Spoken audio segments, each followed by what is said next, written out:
یہ تمام مثبت موضوعات تھے، ان پر گفتگو نسبتاً آسان تھی، لیکن نفاق کا موضوع بہت ہی پیچیدہ اور بہت مشکل موضوع ہے۔ لیکن چونکہ ہمارے دین میں اس روگ اور اس بیماری کے بارے میں یہ صراحت کر دی گئی ہے کہ منافقین جہنم کے سب سے نچلے طبقے میں ہوں گے۔ میں نے جو آیات ابھی تلاوت کی ہیں ان میں سے آخری آیت جو تھی وہ سورہ نساء کی ہے، ان المنافقین فی الدرک الاسفل من النار، جہنم کے سب سے نچلے طبقے میں منافق ہوں گے۔ اس سے یہ اندازہ ہوا کہ اللہ تعالیٰ کو کفر کے مقابلے میں بھی نفاق زیادہ ناپسند ہے۔ کافر کھلم کھلا کافر ہوتا ہے، وہ اسلام کا دعویٰ نہیں کرتا، اسلام کا لبادہ نہیں اوڑھتا، لیکن جو شخص منافق ہو وہ گویا کہ دوہرا مجرم ہے، اور یوں کہا جا سکتا ہے کہ وہ آستین کا سانپ ہے۔ ایک دشمن وہ ہے جو باہر سے حملہ کرتا ہے، سامنے سے حملہ کرتا ہے، اس سے بچاؤ آسان ہے۔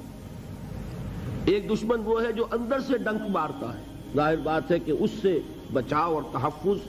پہلے کے مقابلے میں زیادہ مشکل ہے۔ چنانچہ یہ آیہ مبارکہ جو ہے نص ہے اس پر، قطعی دلیل ہے اس پر کہ اللہ تعالیٰ کو کھلے کھلے کفر سے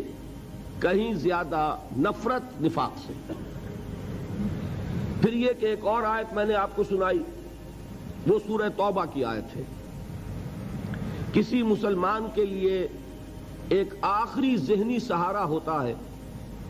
حضور صلی اللہ علیہ وسلم کی شفاعت۔ اگر حضور استغفار فرمائے، اگر حضور ہماری بخشش کے لیے دعا کریں، اگر حضور ہماری خطاؤں کی معافی کے لیے سفارش کرے، تو دل میں ایک امید ہوتی ہے کہ یہ چیز ہماری نجات کا ذریعہ بن جائے گی۔ منافقین کے بارے میں سورہ توبہ میں اس امید کو بھی ختم کر دیا گیا۔ الفاظ بظاہر بہت ہی سخت ہیں، استغفر لہم او لا تستغفر لہم، اے نبی صلی اللہ علیہ وسلم آپ خواہ ان کے لیے استغفار کریں خواہ نہ کریں، ان تستغفر لہم 70 مرۃ لن یغفر اللہ لہم، اگر آپ ان کے لیے 70 مرتبہ بھی استغفار کریں گے تب بھی اللہ تعالیٰ ان کو نہیں بخشے گا۔ اب آپ اس سے اندازہ کر لیجئے، یہ کوئی کسی واعظ کا قول نہیں ہے، کوئی روایت نہیں ہے جس کے ضعف کا کہیں سے آپ تلاش کر لیں، جس کی سند میں کہیں کوئی آپ انگلی رکھنے کی جگہ جو ہے وہ تلاش کر لیں۔ قرآن مجید کے الفاظ ہیں، یہ وہ کلام ہے جو بالکل محفوظ ہے۔ استغفر لہم او لا تستغفر لہم، اے نبی آپ ان کے لیے استغفار کریں یا نہ کریں، ان تستغفر لہم 70 مرۃ لن یغفر اللہ لہم، اگر آپ ان کے لیے 70 مرتبہ بھی استغفار کریں گے تب بھی اللہ تعالیٰ ان کو معاف نہیں فرمائے گا۔ اور جب یہ آیت نازل ہوئی تو اس کی جو مفہوم کی شدت ہے اس کا آپ کو اس سے اندازہ ہونا چاہیے کہ حضور صلی اللہ علیہ وسلم جو سراپا رحمت اور شفقت تھے، آپ کی طبیعت میں رحمت، مودت، رأفت، نرمی کوٹ کوٹ کر بھری ہوئی تھی۔ 2 مرتبہ تو قرآن مجید میں اللہ تعالیٰ نے حضور کو خطاب کر کے فرمایا کہ اے نبی آپ کی نرمی کے مستحق اہل ایمان ہیں، لیکن آپ کے مزاج میں چونکہ نرمی ہے، شفقت ہے، تو کفار اور منافقین اس سے فائدہ اٹھا لیتے ہیں۔ 2 مرتبہ حضور سے کہا گیا یا ایھا النبی جاہد الکفار والمنافقین واغلظ علیہم ومأواہم جہنم وبئس المصیر، اے نبی صلی اللہ علیہ وسلم آپ اپنے مزاج کے خلاف ہی کریں، اپنی طبیعت پر جبر ہی کریں، لیکن ان کافروں اور منافقوں پر سختی کیجیے، ان کے ساتھ نرمی کے ساتھ پیش نہ آئیے، ان کا ٹھکانہ جہنم ہے اور وہ بہت برا ٹھکانہ ہے۔ تو حضور نے اپنے اسی مزاج کی رحمت اور رافت کی بنا پر فرمایا جب یہ آیت نازل ہوئی کہ معاملہ 70 مرتبہ کا نہیں ہے، اگر مجھے یہ امید ہوتی کہ میں 70 مرتبہ سے زیادہ استغفار کروں گا تو ان کو بخش دیا جائے گا تو میں کرتا،